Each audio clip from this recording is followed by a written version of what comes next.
Ətrafımızın şahesələ sarılan şahbulovu çıxarmışıq fırından qaynar və sizin gözünüzün qabağında belə çevirəcəyik.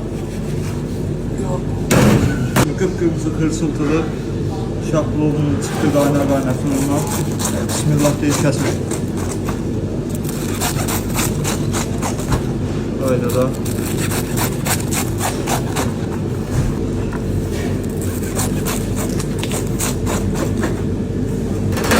Açılışını eləyək. Gördüğünüz kimi gözəl şahbulovumuz qaynar.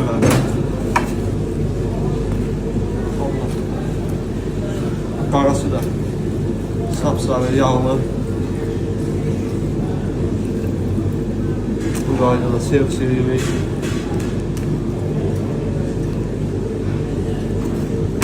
Qazmağından da üstünə əlavə elədik. Buyurmuş olsun.